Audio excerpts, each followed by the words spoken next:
పుణ్యభూమి ఇది. ఆ పుణ్యభూమిలో నేను అడుగుపెట్టి మీ ఆశీస్సుల కోసం వచ్చాను, ఒక శుభ కార్యక్రమాన్ని చేయడానికి. ఎన్టీ రామారావు గారు చరిత్రలో ఒక స్ఫూర్తి. ఇక్కడ పుట్టిన బిడ్డ ప్రపంచానికి తెలుగువారి సత్తా ఆత్మ గౌరవాన్ని చాటి చెప్పాడంటే అది గడ్డ మహత్యం అని చెప్పి మరొకసారి మీ అందరికీ తెలియజేస్తున్నా.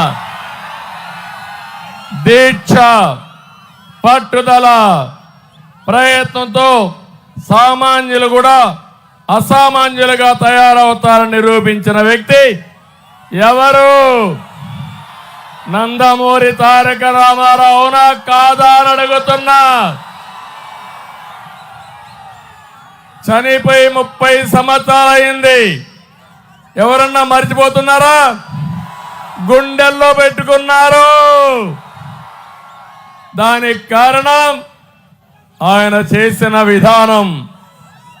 పేదరిక నిర్మూలన, సామాజిక న్యాయం, ఆత్మగౌరవ నినాదంతో రాత్రింబగుళ్ళు పనిచేసిన మహనీయుడు, మనందరికీ స్ఫూర్తి ఇచ్చిన ఆదర్శ మూర్తి అని చెప్పి మరొకసారి తెలియజేస్తున్నా. ఈ పామర్లో ప్రమాణం చేస్తున్నా. నా కోరిక ఒకటి, పేదరికం లేని రాష్ట్రాన్ని చూడాలనేది నా ఆశయం. అదే ఎన్టీ రామారావు గారి సందేశం. తప్పకుండా అది సాధిస్తా. మీ ఆశీస్సులతో ఎప్పుడూ పేదవాళ్ళ పక్షానే ఉంటా, నిరుపేదలకు అండగా ఉంటా. నిరుపేదల్ని పైకి తీసుకొచ్చే కార్యక్రమాన్ని ఈ కూటమి తీసుకుంటుందని మరొక్కసారి మీ అందరికీ హామీ ఇస్తున్నా. ఇంకో పక్క ఈ గడ్డలో ఒక మహిత్వం ఉంది. సాహితీ, సాంస్కృతిక, రాజకీయ, సినీ రంగాలకు చెందిన హేమీలు ఈ గడ్డనే పుట్టారు. అవునా కాదా?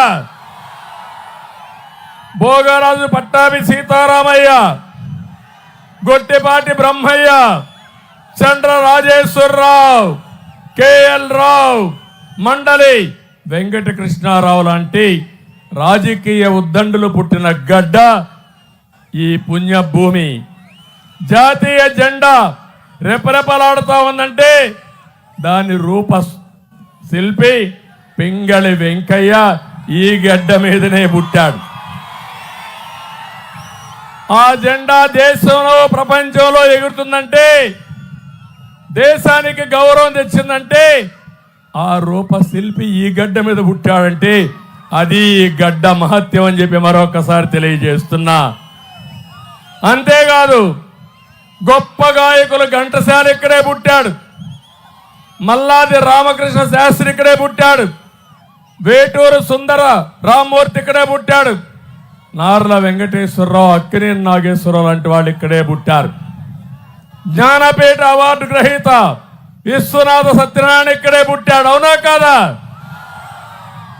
ఇంతమంది గొప్పోళ్ళు పుడితే ఇప్పుడు తమ్ముళ్ళు అలాంటి తులసి మొక్కలు పుట్టిన గడ్డ ఇప్పుడు గంజాయి మొక్కలు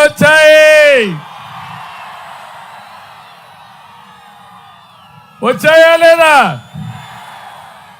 పవిత్రమైన ఈ మట్టిని మలినం చేస్తున్నాయి. అధికారం అంటే బూతులు. ఎవడెక్కువ బూతులు తిడితే వాడికి మంత్రి పదవి, ఎవడు దాడులు చేస్తే వాడికి ప్రమోషన్లు ఇచ్చే దారుణమైన పరిస్థితి వచ్చింది. నేను ఒకటే మిమ్మల్ని అందరినీ కోరుతున్నా, మీరు కోరుకునేది రౌడీయిజమని మిమ్మల్ని అడుగుతున్నా. మీరు కోరుకునేది అభివృద్ధి. మీరు